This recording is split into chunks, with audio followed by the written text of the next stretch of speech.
We say Havdalah at the end of Shabbos when 3 stars appear in the sky. We know the phrase Tzeit HaKochavim literally means when 3 stars appear. And that defines the beginning of the night and the halachic beginning of the next day. It's a convenient form for timekeeping.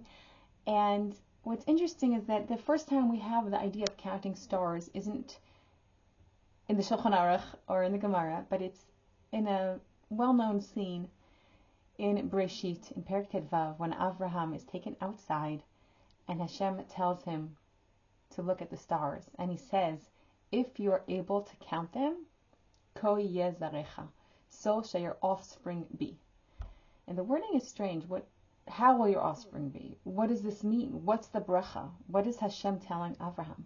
We know later on in Chumash, in Breshit, in Shmot, in Varim, we have different psukim which talk about the idea of a blessing that we will be as numerous as the stars. But that's not necessarily what's happening here in the scene of Brit Ben Haptarim. This idea of Avraham going out into the darkness. The idea of darkness is repeated twice within the scene in Breshit. It reflects the Am Yisrael. Just like Avraham will be in darkness, so too we know the people of Israel find themselves throughout history in periods of darkness.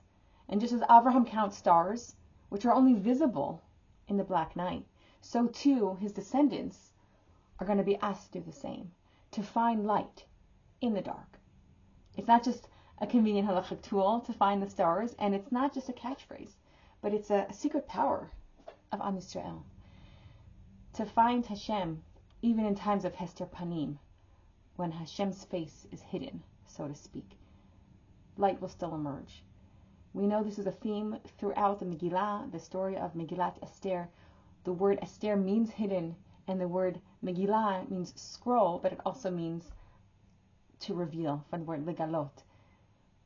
When we read Megillat Esther, we are revealing the hidden. We're revealing that Hashem is present, even if it's not apparent, even though God's name is not found in the Megillah. Hashem is with us all the time, even and perhaps especially in the darkest of times.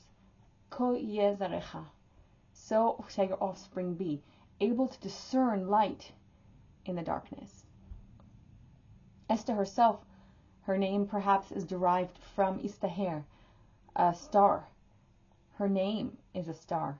She became a leader, a heroine of the story. As individuals, we can make a difference.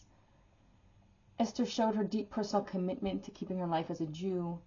Midrashim expound on how she kept Shabbat, she kept Hilchot Nidah, she kept kosher. She had a clear moral compass in giving Mordechai the credit for sabotaging Bigtan and Teresh's plans. And she obviously had amazing self-sacrifice in going to Ahasuerus unannounced in the Megillah. These all played a role in Esther, the star, becoming the star of the show in Megillat Esther. And she became our heroine. So shall your offspring be, ko yeh zarecha. Individuals will shine bright with a strong sense of justice and morality. And as a nation, we can and will represent those attributes as well. Hashem himself also counts the stars. A pasuk in Tehillim tells us that Hashem counts the stars and gives each one a name.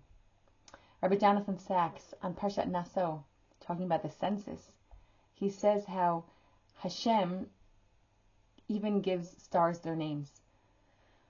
All the more so, he says, does this apply to human beings, on whom he has set his image. When God calls, he calls our name. God, one and alone, meets us, one and alone endowing us with a significance that cannot be quantified or measured by a census. Perhaps this too is part of the message that Hashem sells to Avraham at Brit Ben Habtarim. So shall your offspring be, ko yeh zarecha. Each one is unique and precious. Lastly, when we say Havdalah every Motzei Shabbos, we know there's many psukim, one from Yeshayahu, 5 psukim from Tehillim, but there's one verse that stands out It's the verse from Megillat Esther. La Yehudim hayta ora v'simcha v'sason v'ikar. It's the only pasuk which we say out loud. The Jews enjoyed light and joy, happiness and honor. This great celebration in the Megillah, when you look at it closely, isn't the end of the story. Rather, we are celebrating the right to defend ourselves. If you look in Esther, in the following parak, that pasuk was in the parak Chet. In the following parak, in the parak Tet, pasuk Bet, you see that we have been given permission to defend ourselves. This very clearly reflects on the IDF today, the Israel Defense Forces, and they are a source of tremendous joy and honor. Our beloved soldiers protect us from many who plot to harm the Jewish people. Havdalah emphasizes Hashem's salvation. The word Yeshua is repeated 6 times in different forms in the introductory section of Havdalah. Hashem's salvation along with human effort. This is what protects Am Yisrael. Our army, the IDF, and every single chayal is a power of light against the dark. And each and every one of our soldiers is a shining star and a superhero. So shall your offspring be, Ko yeh zarecha, proudly protecting Am Yisrael. So next time we say Havdalah, as 3 stars emerge in the sky, it's to remind us of this brit, this covenant with Abraham. It can remind us of the triumph of Esther HaMalkah. As a nation, we're able to discern light in the darkness.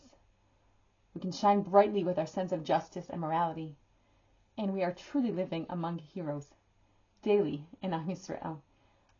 Another star is revealed, shining brightly in the darkness. May we continue to find the stars to shine brightly.